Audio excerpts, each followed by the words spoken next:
Hello, welcome to this week's episode of Reese's newsletter. Today we speak to someone that I think all of us can learn from. Viran is now a full-time father and coach after stepping away from a VP position at one of the world's biggest PR agencies. He was also previously a high school teacher in a low-income neighborhood in London. This is a job that he took over finishing his PhD at Oxford. Aligning work with purpose is clearly something that Viran values greatly. In this episode, we dive deeper into finding meaning in your work and pivoting in your career, all in the context of being a professional in Japan. If you're an aspiring entrepreneur, this might be something that you've been thinking about. I always feel a greater desire to be intentional about my work after my talks with Viran, and so I hope you get to feel the same too. Thank you so much again for being here and enjoy. Viran, thank you so much for being here and welcome to the podcast. Thank you so much for having me. I'm curious to hear what typical themes you see that holds people back from living the life that they want to lead, especially the young, like not young, but all ages, international, ambitious, working professionals that you've coached or work with in your almost decade-long career in corporate in Japan. Yeah, I think the main theme is like really not having work that aligns with what you want to achieve in life. So if you have certain values that you aspire to or a purpose, I think it can be quite hard to have like purposeful jobs in Japan, Mm, mainly because of the tasks that you're asked to do at work. And so I think what I coach really is about how people can spend their time doing what they love. And this normally falls into like doing work that they love or having a balance between work that they do for the money to sustain the lifestyle that they have outside of work so they can spend time with the family and have fun doing things that they love to do. And I think that's a pretty universal, I don't think it just applies to people in Japan, but I think it's particularly acute here. mm. And do you have any like top theories as to why it might be more common or we see it more often here? I just think the nature of work in Japan is like it's not so much about value and impact. It's Mm, much more about appearances and just showing up. mm, And I think if you are like an ambitious high achiever, especially if you've lived abroad, like I found that my clients I tend to be like educated abroad, um, but they don't need to be like foreigners. It's also Japanese people like educated who lived abroad. Like you come back here and there's like, almost like a reverse culture shock. And like, why is, why am I not being valued for the work that I do? Why is the amount of time that been in this position more of a contributing factor than the actual value that I'm providing to the team or to the client? Um, and I just think the nature of corporate culture in Japan is hard, for someone that wants to stand out with like, if you're in, especially in the West, you're kind of like a high achiever because you stand out through, your achievements. Whereas in Japan, the culture is kind of like, if you're the nail that sticks out, you're going to get hammered down. mm, So it's much harder to succeed in Japan. And I think, mediocrity is safer here. mm. So I guess it's like the people who were, I mean, I guess I was one of those as well, where I grew up in a very like, you should be an independent thinker and be unique and be special. And then you come back and it's not quite the case. And I Mhm. guess there's like a sense of maybe dissociation that people go through. Yeah, definitely. And it's like if you've grown up or you've been exposed to these ideas where, okay, look, it's about expressing myself and being authentic and being who I want to be. And suddenly you're thrown into a workplace where it's like, no, we just follow the company line. Mm, It's really jarring. It's, as you say, it's like it's cognitive dissonance, basically. mm, It's like mm, you have these feelings that don't reflect the reality that you're actually in. mm. Then if so these people who are working in these like Japanese jobs and maybe their intrinsic, not intrinsic, but their learned values are something else, what do you think is kind of the voice in their head that is telling them that is causing this like discomfort while they're working at these jobs? Like what is that voice saying, do you think? I mean, I can't talk for other people. I can say what I've heard from clients and how I felt for myself. And for me, there's this idea that, have you ever heard like the pebble in your shoe? No, what is that? So it's this idea that you've got this small pebble in your shoe Hmm. and it's causing you like mild discomfort, but the longer that you leave it, the worse it gets. And Mm, so for me, it was like, especially because I started my career, I was at university and then I became a high school teacher. And I was in this very much like every time I was in the classroom, I needed to be there. Every action that I was taking was necessary. mm, Then coming to Japan and working in corporate, it was a bit like, do you really need to be doing this? Like, what is the actual point of mm, this task? And going home at the end of the day, exhausted after like however many hours of work and being like, but what did I actually accomplish today? Like, what impact did I actually make on the world? And so I think for people that have this sense of purpose that they want to do something that's meaningful, to realize that you're sacrificing so much of your time to do something that if you hadn't done it and then if you didn't go into the office, nothing really would have changed in the world. I think mm. is something that is, you know, can be can be unsettling for some people. Mm-mm. Yeah, for sure. I think this also opens up like a very interesting discussion of like what impact really is. Right? Because I'm sure that when you were like a teacher as well, your impact is like your kids telling you that your class sucked, or them coming back after graduation and telling you they loved it. But I don't know the impact. Like, let's say you're doing a PR project for a pharmaceutical drug that might have impact or not. But do you have like any idea or theory as to why certain jobs specifically feel to like they don't have that much impact? I know this is like a very open-ended question, and but No, I think it's a fair point, and I think it really comes down to like what, as you say, how are you defining impact? mm, And for me, I would define it as having an effect on other people's lives. mm, Um, and so with teaching, it's very clear. mm, Anything in healthcare is very clear, mm, mm, including PR. Uh, mm, I'd worked in biotech when they were releasing the vaccine here, and that was like one of the one of the best projects I worked on, mm, because the sense of purpose was really clear there. But it was interesting when you're talking about impact in terms of feedback you were getting. I mm, think the difference between like impact and feedback, but feedback is completely important. And in a job where in like teaching where feedback is pretty much constant, it's kind of missing in Japan. So mm. it's very rare that you'll get managers actually telling you like directly how well you're doing or how you can improve. And so that's another reason that I think a lot of people get disengaged with working in Japan. That's true. That's true. And there's also then a difference of like genuine feedback versus just like good job, kind of send you off kind of feedback. So it's interesting. I've never thought of impact in terms of that, but I guess, yeah, it makes sense to me for sure. Um, I'll move on to the next question I have for you. You make it a point in your About page for your coaching practice, Gaijin Smash, that anyone can ask for your coaching as long as they're committed to improving their life. Mhm. What are patterns you see among people who reach out to you, whether it be traits, life stages, or industry? I think coaching is like so personal, right? And that there's so many coaches to choose from, and really, I mean, I only do one-on-one coaching. So people are really only finding me from referrals or if they've seen my profile online, mainly on LinkedIn. And I'm quite like personal, I guess, in terms of like how I write. So I think people that come kind of they find something that they resonate with when they read some of my stuff, and it's like, oh yeah, it applies to me too. So I would say like most of the people that I coach, a lot of them I kind of know or know someone that knows them. But a few people have like just reached out and I don't know where they've come from. I don't know how they found me.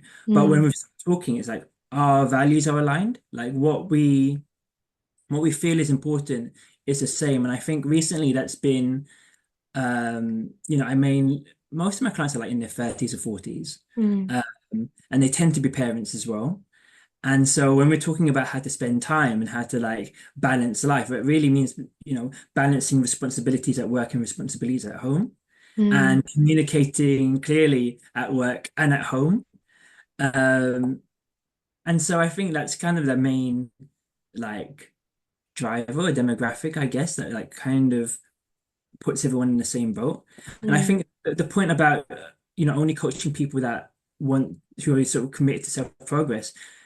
You can do it coaching and just have a conversation with someone about yourself. Mm, And you could do that for hours and hours and hours. But if you don't actually commit to doing an action at the end of it, then what's the point? And mm, that's kind of where I am. That I don't offer like long coaching packages. I offer basically like 6 hours max. mm, And I really feel like within 6 sessions, you can achieve, if you have a particular goal that you want to achieve, you're going to do it within 6 sessions, mm, no matter what it is. If you're committed to doing, like, so basically the way that my coaching works is that the first session will be like, what's the big issue that, like, why have you come to me?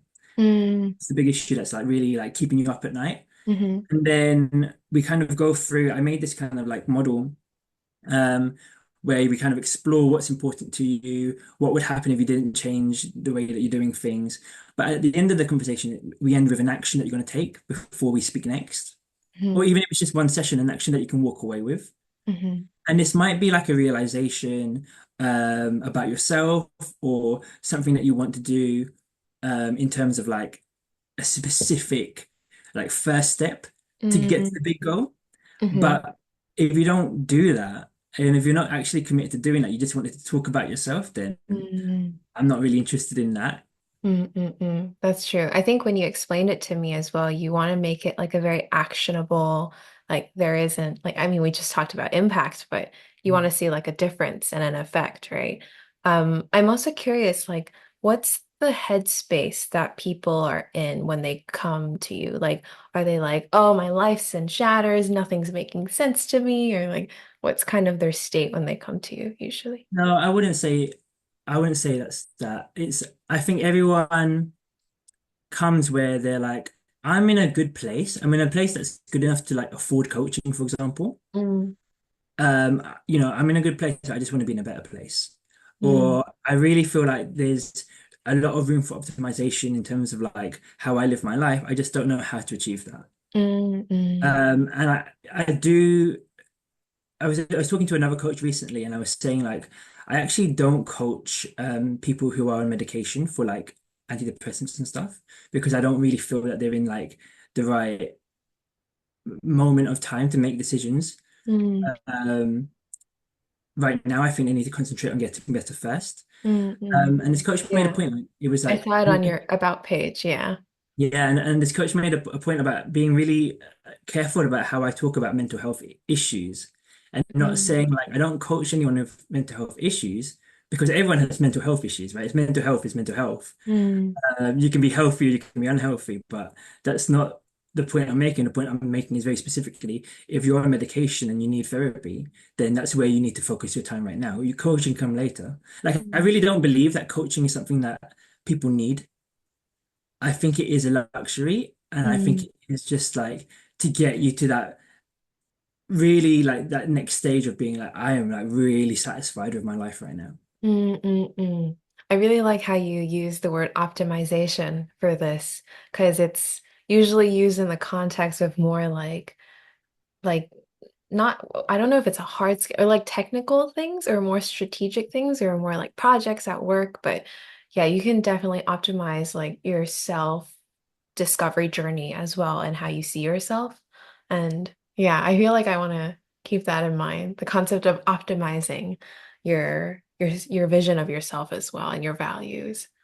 Well, that's it. And I think even if you're talking about a project and you're talking about optimization, Mm, it only works by having like clear success criteria. So knowing what success looks like, or knowing what it means to you. And I think that's really what my conversations in coaching are about. It is really about like what's important to you. Like if mm, you could spend your time doing something that you want to do, what would that be? mm.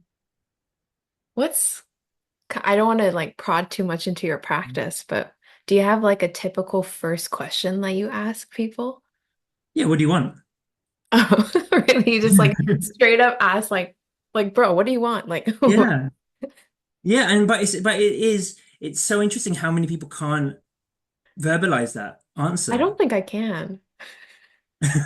What do I want? I think it might be like a network of answers, like an entire web of answers, and yeah.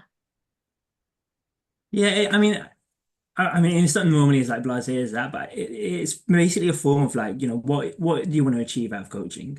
You know, Mm, and when I coach, it's not normally, even if it's someone I haven't met before, that's normally not the first interaction we've had. I normally send a questionnaire before mm, session to understand like what they want to achieve, what they're proud of, what their values are, and how do they know if coaching is going to work for them, or like why they're interested in coaching, things like that. mm, So I mm. have, even before we have that first conversation, I kind of have some sense of like where this person's coming from and where they want to get to.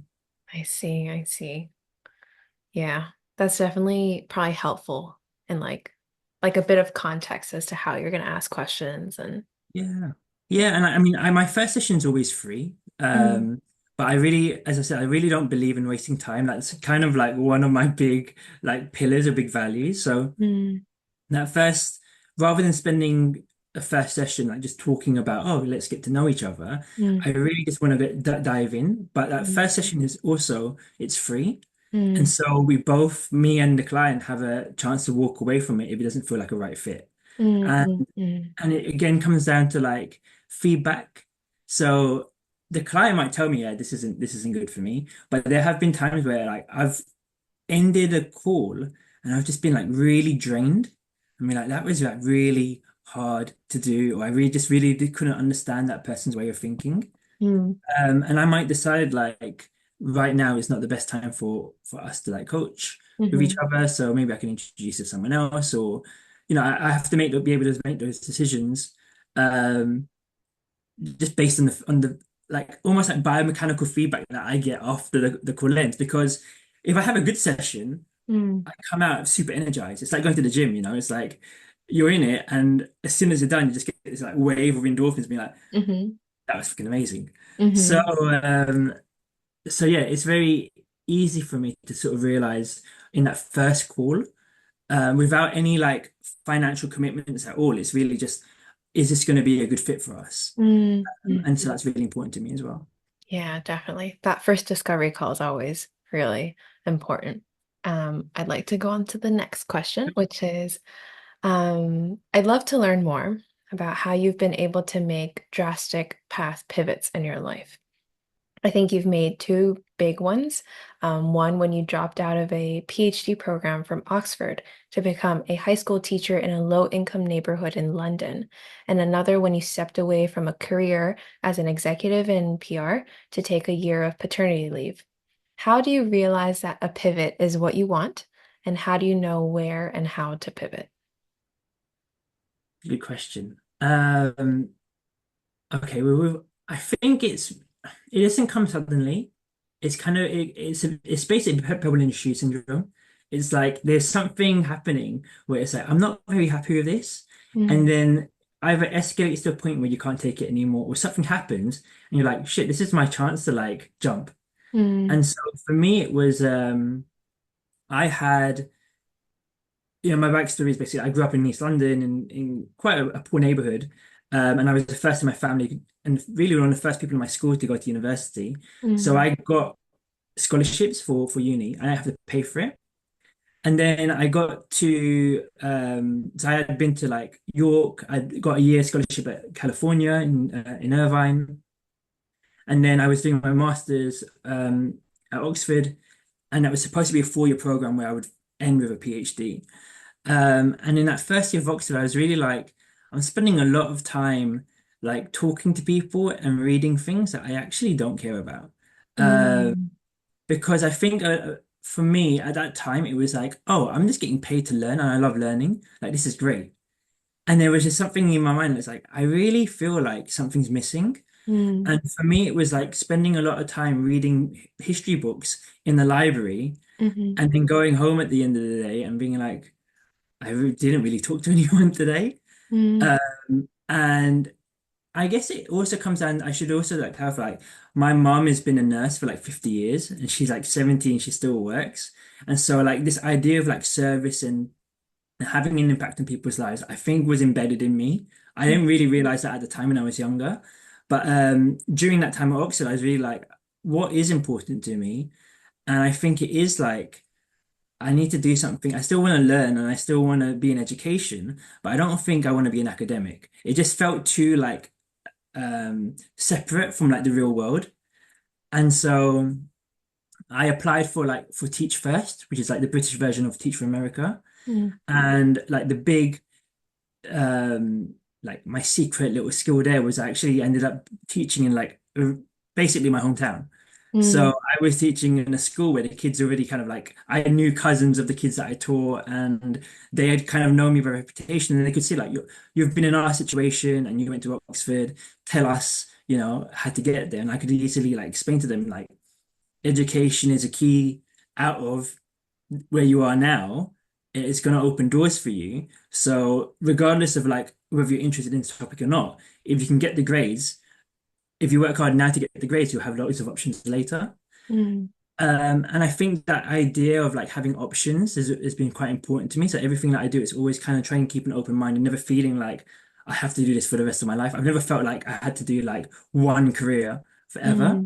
mm, And mm, so I would actually say like academia was my first career, teaching was my second career, but mm, I wasn't actually planning to leave teaching. It was like really hard, but I actually really loved it. It was just that I got the opportunity to come to Japan. I had a prize, I won a prize to come to Japan. And then when I got here, I realized, well, I can't work in a Japanese school because it's not the same. It doesn't do the same things for me, mhm, in terms of like how people teach here and also in terms of the if I was going to teach, I really want to teach in my own community. mm, And I didn't think like I wouldn't want to be teaching in a private school, for example. mhm, And so that's kind of when I made the shift to corporate comms and mm, PR.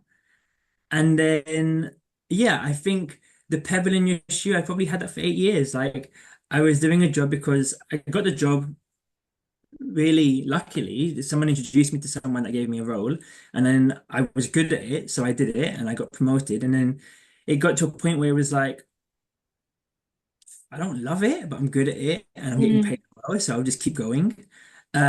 Do you And remember what the tipping point was for that pivot that you made?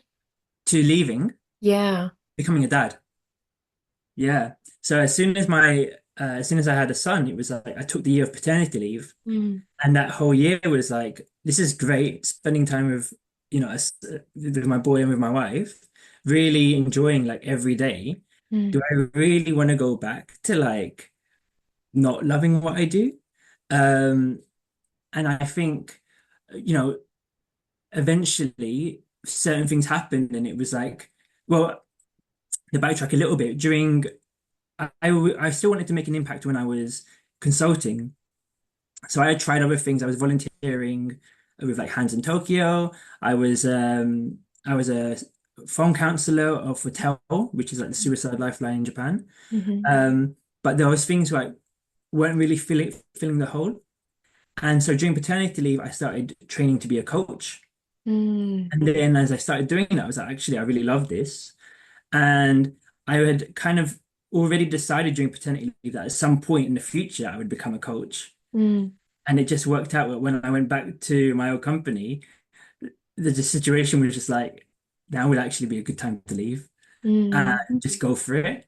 And so I think it's about, you know, when it comes to making a pivot, it's kind of just like you have to have the idea in your mind already and then just be ready to make the jump when the opportunity becomes available. If you were to do that chapter all over again, do you think you would have, like the minute that you sensed some sort of dissatisfaction, but you hadn't started coaching or your other extracurriculars, do you think you would have just made the pivot before exploring, or do you think you're glad that you kind of paralleled those two like different lives and then made the pivot? I don't think, I find it really hard to think about these questions because I really don't think you can change the past. Mm, I just think that you have to make the best out of the experiences you've had, mm, mm, and make it make sense for you. mm, And mm, so, for me, um, I've talked about before, like my dad dying of alcoholism when I was 7. it was like an easy excuse for me to like not do anything and become an alcoholic. And if I just was in my hometown still, no one really would have like said anything, be Hmm. like, yeah, understandable. I can see how it happens. But Mm, now I can use that story and say, well, actually, that was actually a blessing in disguise, because if I didn't have that, then I wouldn't have been so exposed to my mother, who was really like really strong in embedding this idea of like making impact on people, mm, be resilient, be independent, like value learning. And that's really what got me out of London in the first place, of East London mhm, in the first place. And even if I hadn't done my 8 years in PR, I don't think I would understand like one, because I come from the public sector, I mm, wouldn't have understood what the private sector looks like. Doing PR for clients, because I was in an agency, I was working with so many different companies of so many different sizes and so many different kinds of projects, really to understand like what's important to the C-suite level, what's important to like the normal employee, what happens during an M&A, the role of lawyers, the role of finance, the role of HR. I really don't think that I don't have any regrets. It's really about making sure that those experiences I have, I'm mm. putting them to good use now. Definitely. And just hearing your path so far, it sounds like both times you were kind of going on different paths and then you make a pivot to impact and you want to feel that impact. Now I'm just wondering when you first make those first steps, like you going to Oxford for a PhD and you going to corporate comms, what do you think those paths are driven by? Because I don't think they're driven by impact necessarily. What do you think you were chasing in those moments? 100% for Oxford, it was um like so my mom's really Chinese, like really Chinese, right? So it's like if you're going to be at university, you need to be Oxford or Cambridge. But the Mm, worst thing is, right, when I went to Oxford, she was like, okay, yeah, but Cambridge is number one, right? So okay. brutal, brutal. Chinese Yeah. moms are brutal.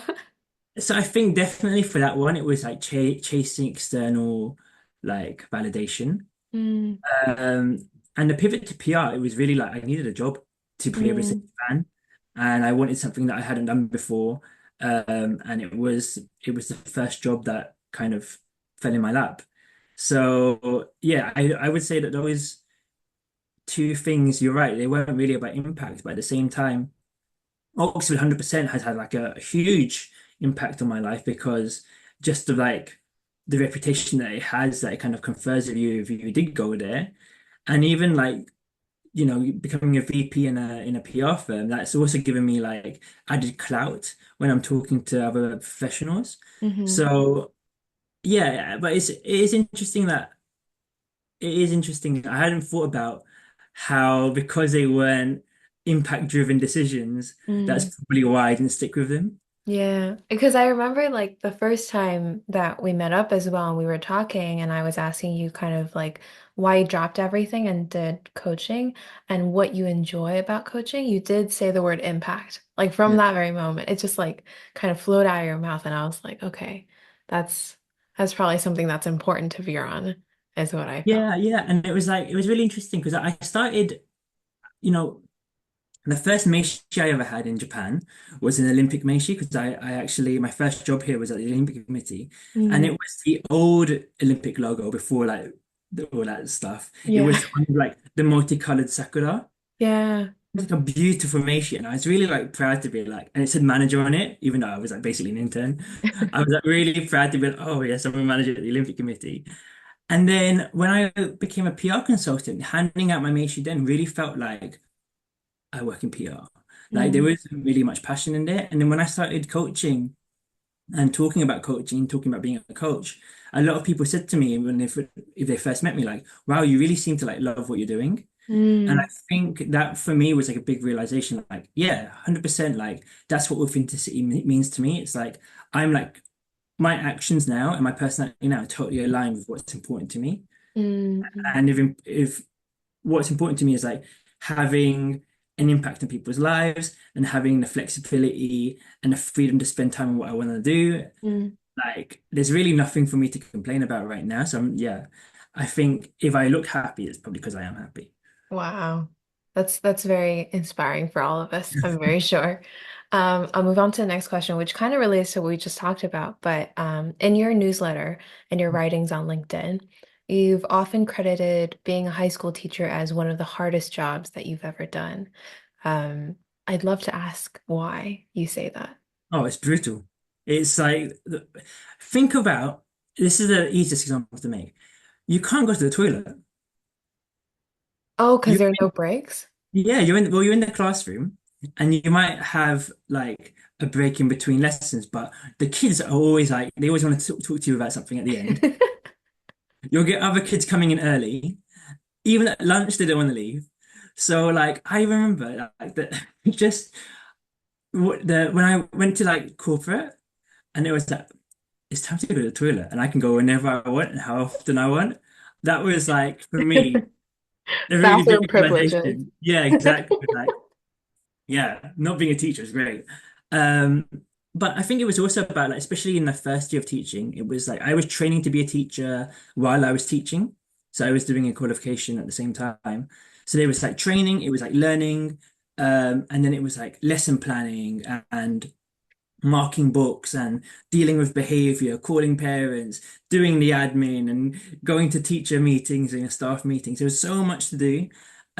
But none of those actions were things that you could like not do. Like they were all necessary tasks. Mm, Um, and I just remember being like really tired. Like I would often come home, and luckily, like I was still pretty young when I started teaching. Um, and I was living with my mum at the time. And I think if I was by myself, I don't know how I would have survived because I would just get home. My mum would have like dinner for me on the table already. I would eat it and then just fall asleep in my suit on the bed. Wake up by like 3 or 4 a.m. and start planning lessons. Like that first year was like really brutal. But as I said, like I never really questioned whether I needed to do this stuff. It was like, yeah, this is like necessary. Uh, mm, and I was like driven by this sense of purpose. mm, Um, Even though I wouldn't want to do that again. mm, Like mm. I wonder if I could be a teacher now. Like I'm nearly 40. I don't think I would have the energy to do it now as when I did it when I was in my early 20s. Mm-mm. Yeah, I've never thought of that aspect of like the teachers that have taught me that, like, other than just that one class of experiencing their lecture, they also have a lot of other things that they have to do, especially like up until high school, those teachers. They're like your homeroom teacher, they're your counselor, they're your therapist, they're like your guidance. And yeah. For sure. What was kind of, because I saw on LinkedIn that, a lot of your students still occasionally message you telling you how much impact that you have on your life. So clearly your lectures and your classes were very impactful and memorable to these kids. What was kind of the ethos and how you approached like teaching? Because I'm sure you had to like design your classes and stuff as well, right? Yeah. Yeah. Um, it was basically like I don't want to waste your time, so don't waste mine. Mm, And it was about like in coaching, there's this phrase where you say you meet your client where they're at. And I think that's just something that I always kind of did. I never kind of like looked at my students as like, "Oh, I'm in charge and you have to listen to what I say." It was almost like, look, I'm here to help you. mm, I need you to help me. And if we're like collaborating together, we're going to get there. Uh, mm, and so like saying like the goal is to get you guys grades so you can do whatever you want to do in the future. mm-hmm, And just being really real with them. Like if we had, because I was in public, like a state school, and I had to teach certain lessons, which really was like, why am I doing this? Because it's government mandated, that's it. mm. Like I was really honest, was like, you probably don't need to know this, but we need to do it. And so let's just get it over with. Hmm. And Those I are the just coolest teachers usually. well, I think that was a trick, right? It was really just about like get understanding what their frustrations might be, like anticipating what their frustrations might be, Mm, and then yeah, dealing with it. And I think being really personal with it as well. Like I made sure that I knew what people's names were. I understood the dynamics of the classroom, like who, like I wouldn't, if we were doing group work and I knew that two kids didn't get along, I'm not going to put them together. mm, I would like, I would manage that. Um, but then I would, at the same time, I would still be aware of that and I would create other opportunities for them to get along. because I'm with them for at least a year. Mm, So I'll see them like once or twice, at least once or twice a week, especially if it was my own like homeroom class. Like that was like a really, I only saw those kids for like 15 minutes a day, but it was every day. And mm, it was just like short bursts of counseling, like them telling me like what had happened. Um, and just being really interested in their lives as well, if it was like on a Monday morning and they're telling me what they watched on the weekend, mm, and it's been like, okay, that sounds cool. Like even if it wasn't, like even if I mhm. didn't know about it, I'd be like, oh, that sounds cool. It's interesting that you say like your philosophy is like meeting them halfway with these students because that's kind of what you narrated your coaching practice to be as well, where they have to have the intention of, you know, going on that journey and doing self-discovery. Um, what do you do when these kids don't want to meet you halfway? Like, did you ever have that happen and how did you kind of approach it? I mean, I definitely did have that happen. I have that happen with coaching clients as well. With Mm, coaching clients, you can just be like, okay, well, we can talk about ending the relationship. I don't really have it once we've got past that first session, but there have mm, been a few times that in the first one it's been, this is not really working for one of mm, us. We don't have to yeah. continue. It's all good.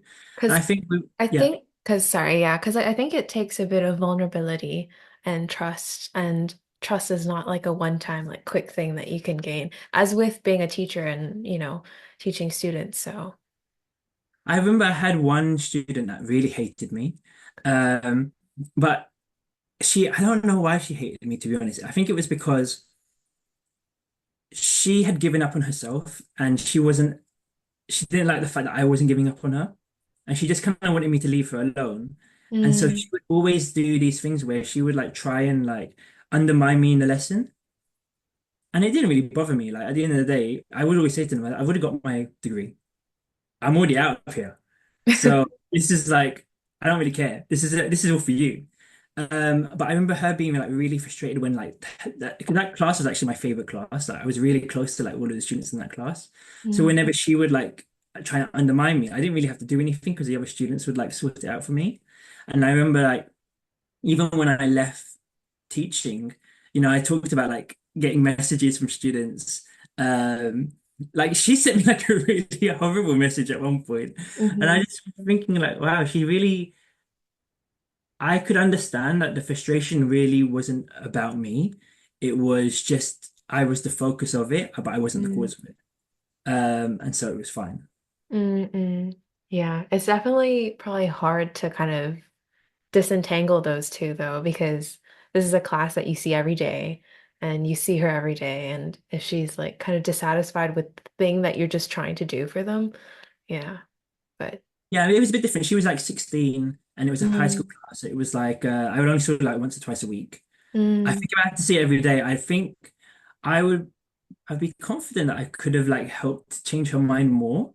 With, mm, but yeah, as I said, like with the same with coaching, it's not my responsibility to like do everything for them. Like there's a thing I talk about even with my clients, but I learned this during teaching, and it's the idea called a locus of control. mm, So it's this idea that you can only affect certain things. And so if it's something that's outside of the circle, outside of the locus of control, you need to let it go. And mm, so for this student, for example, when she's in my classroom, I can control how she's going to behave, the impact that she's going to have on other people, the way that she talks to me. I mm, can't deal with what she's dealing with at home or what her ambitions are or how she wants to spend her time mm, outside of the classroom. And so, yeah, it's this idea of like knowing what you can have an impact on and what you can't. yeah, definitely. That's definitely something that I think we all have to remind ourselves every once in a while when we're so frustrated and it feels like you're butting your head against the wall. Yeah. Just one final question before the lightning round of questions. You're currently dedicating your career to helping ambitious international professionals like us to rediscover their true purpose. What are some actionable practices that you use to recalibrate yourself? Myself, calibrate myself. I think there's like a lot of, oh, that's such a good question because I really don't know. Like right now, I'm pretty focused. like all of no everything I'm doing is aligned with what I want to do. So for example, like I don't want to coach on things that I don't like embody. And Mm, so for me, it's like I think the end goal is like I want you to love what you're doing with your time. mm, And so for me, it's like if I'm not coaching, if I'm not in a coaching session, I'm like writing. And that's something that like I loved to do as a kid and then kind of like let it go after I left Oxford. mm, Um, and so I'm doing a lot of that in terms of when I talk about, like I said, when I'm not coaching, I'm creating. And at the mm, moment, creating is kind of like writing. And so there's a lot of like, it's quite a reflective practice. Like mm, I can understand like more about myself from the writing. And mm, that's why it's quite personal what I write. Because it's almost like my form of journaling. Um, I will like experiment with things. So like I will meet people who will like suggest things like meditation and stuff like that. And but I'm pretty like clear. If it works for me, it works for me. If it doesn't, it doesn't. And mm, unfortunately, like meditation and mindfulness doesn't really work for me. mm, Um, but I mean, yeah, I mean, I spend a lot. I didn't send my child to daycare, so I still see my son every day. And so if I'm not coaching, I'm spending time with him, and just the fact that he's like laughing all the time, and he's like just growing in front of my eyes so quickly. mm, I'm always feeling like a sense of fulfillment. So in terms of recalibration, sometimes it's more about like if I get stressed about like results maybe like if I have like a bad coaching session or if like a client didn't work out, it's just to be able to sort of like let that go and be like, look, it doesn't matter in the long run, like it wouldn't mm, have worked, you mhm, wouldn't have created the impact, so it's fine that that first session didn't go as well as you wanted it to. mm, I think mm, that's probably where the recalibration comes from. But at the same time, I think, yeah, I've just embedded it within my daily practice. Like I'm always trying to reflect on like how I am as a person and how I am as a coach. mhm. So Yeah, definitely. It's being like intentional about things. When you were just explaining to me how like currently in your life you're doing things that really makes you feel fulfilled, I feel like maybe during the time that you were doing corporate comms, if you were 100%, maybe like 60% was like doing things that you don't particularly enjoy, feel fulfillment, and 40% was like volunteering or Tell Japan. And now it feels like being a father and your coaching practice is like 100% like impactful, feels fulfilled. And I think that's probably something that comes from optimizing yourself and your time and your energy as well. I think it's also about like really understanding like what is important to you. I think Mm, that's probably like the most important question when it comes to coaching, or when it comes to anyone trying to like optimize their life, right? It's like what is important to you? Because as I said, like you want success criteria. Like how do you define whether your life is like fulfilling your ambitions? Well, the idea mm, is what's your ambition and why is it important to you? yeah. So, you know, if my value was to sort of like create an impact on people's lives and that's what's causing me like and you're getting that feedback in terms of your emotions like you're happy to do this Mm. and it's really easy to sort of stay focused and engage with what you're doing. Definitely, yeah. I remember like one of our first conversations too. Like I think I asked you the question like how do you know whether something is like interesting or like it makes you feel fulfilled? And I think you said something like something along the lines of trust your gut. And Yeah, as I listen to your story and listen to like how you've made decisions, it seems like you really do trust that very maybe childlike or very like natural, like what is that word? Visceral, like do I like it or not? yeah, And as someone who like often struggles with like striving for prestige or striving for other people's like recognition, like my learning, my greatest learning from you is to kind of listen to that a bit more and be like, oh, I just don't like it and it's fine. And yeah, or I do love it and I should chase it a bit more. Or, yeah. yeah. I think especially in Japan like so many people are like afraid to have opinions. Mm, I remember even when I was in London like my friends would always friends that knew me really well wouldn't mind, but I remember especially when I was like meeting new people, I often don't say like I like it or I don't like it. I'm like I love it or I hate it. mm, mm. And they're like, why do you feel so strongly about it? And well, I don't. But the way that I describe it is like I'm either for it or I'm against it. And I can see the gray. I'm not. It's not just black and white. But I think there is power in picking a Mm. side. That's true. That's true. Yeah, there's probably a lot of like lukewarmness that we're taught to accept. Um, Yeah, I mean, it's just I think even on social media, right? You see it. You will have. I think it's very rare. Like I do challenge some opinions if I see it on LinkedIn, but I try to do it as like politely as possible. I'm not in the whole like toxic like keyboard warrior phase, but at the same time, I'm not just gonna be like loving every comment. mm, And coaching, you really do see it. Like there's so much stuff like that borders on like toxic positivity. Where it's mm, like, well, let's actually just talk about like impact and focus mm. on that, and For that would be sure. nice. Yeah, definitely. Okay. The final lightning round of questions. The first question is, there's three questions. The first one is, if you were banished from Japan, but could take one thing with you, what would it be? My NISA account. Yeah, because I've heard these like scary stories about like especially when foreigners leave and like you can't take your pensions away and you can't get your NISA, and I'm Mhm. really proud of my NISA. Like I really spent time like picking my stocks and like doing it, not crazily, but I read like a few finance books and Mhm. really like tried to like have really into like diversification and picked a nice batch of like mainly like ETFs, and I Mhm. think it'd be sad if I couldn't take that with me. Uh, That's definitely a very important one. For those who don't know, NISA is kind of this program that the Japanese government created where you can invest in stocks and not have the tax deducted, right? on So capital there's no gains. capital gains tax to a certain extent. And I think the government's pushing it as well because they want more people to invest. And I think they just raised the cap Yep. last year. Yeah. So definitely an important one for sure. Second question is, what is a book or books that you would recommend? I read so I've started to do like presentations and public speaking. So recently I've been reading stuff by the TED Talk like organization. And I don't know if he's the CEO, but it's the guy that runs TED, called Chris Anderson. He has a book that's called TED Talks. And I really love that book. I find it really inspiring because it has like a load of quotes, like some of the best quotes from some of the most popular TED Talks. And so it was like just reading that book, it was like getting all of these like different perspectives.